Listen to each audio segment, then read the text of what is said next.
¿Alguna vez pensaste que la infancia podría marcar para siempre? No hablamos de perder un juguete, sino de perderse a uno mismo. El libro Infancias de Brian Paredes no es un libro bonito sobre ser un niño, es un golpe directo. 13 historias donde la niñez significa abandono, abuso y dolor.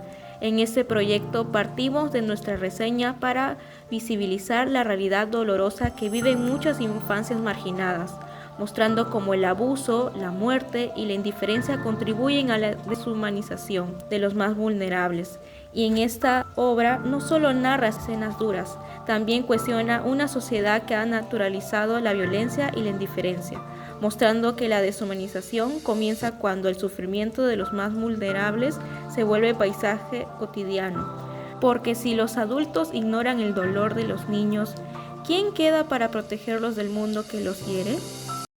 La UNESCO advierte que la violencia en las aulas no solo afecta el aprendizaje, también deja marcas profundas en la salud emocional y física de los niños que pueden generar consecuencias futuras. En muchos contextos, la violencia se sigue confundiendo con disciplina.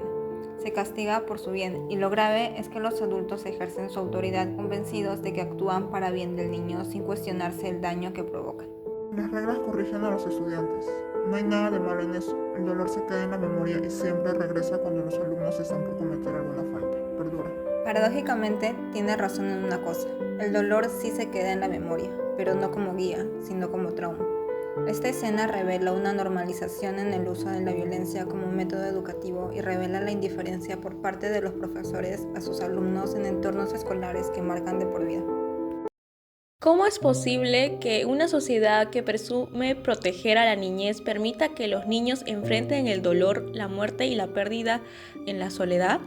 En el libro Infancias, la muerte no aparece como algo raro o lejano, sino como una parte constante de la vida de los niños.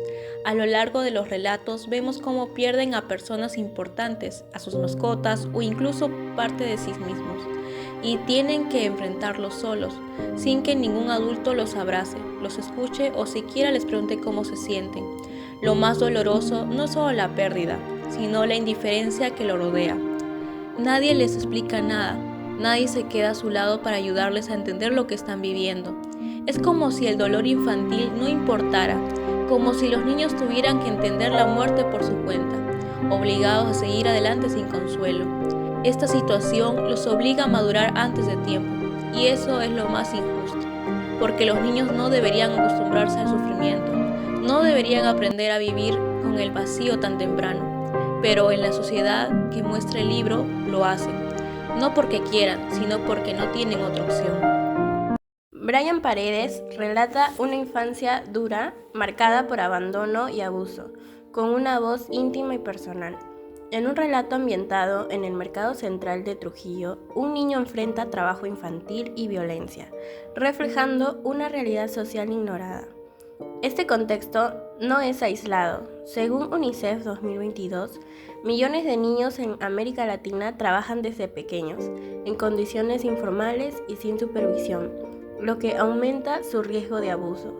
El relato de Paredes muestra esta infancia sin protección, donde el silencio es una forma de resistencia. Una de las partes más conmovedoras del relato es el silencio posterior al abuso. Horas después me costó dormir y vomité en medio de la madrugada. Aquí el cuerpo expresa lo que no se puede decir. Este silencio físico refleja el dolor, la culpa y el miedo. Incluso 15 años después, el narrador no puede nombrar lo ocurrido. Bien dicen que para ser padre no hay una escuela, pero eso no justifica el daño emocional que muchos padres, desde la ignorancia o la indiferencia, pueden causar. Según UNICEF, millones de niños crecen en hogares indiferentes y sin afecto. Los padres, posiblemente sin mala intención, crían a sus hijos de una manera que consideran correcta, sin notar que sus acciones dejan heridas emocionales. Desde chico nunca me dijiste que me querías y hasta ahora me duele. Es la confesión del protagonista del último relato de Infancias, llamado por su padre por una urgencia que nunca existió. Solo entonces, en un momento tenso, el padre reconoce que fue un mal padre y muestra afecto, demostrando entender el daño que su forma de ser había causado. Esta escena revela cómo la sociedad ha normalizado la violencia y la indiferencia emocional como parte de la crianza. Hoy, la violencia y la indiferencia se han vuelto tan normales que ya no se reconocen como daño.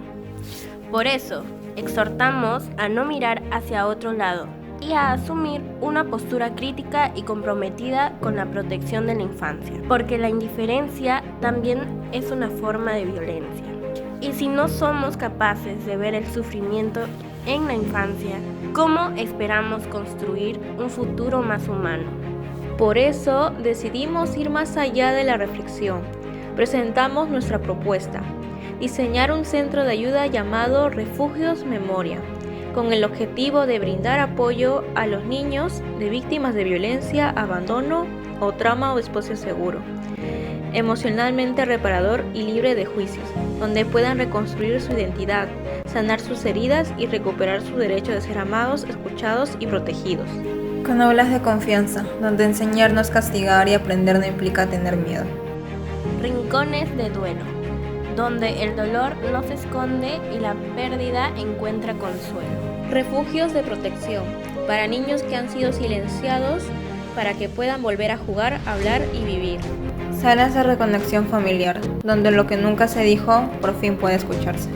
Porque si el sufrimiento infantil se volvió paisaje cotidiano, es hora de rediseñar ese paisaje, desde el cuidado, desde el afecto y desde la memoria.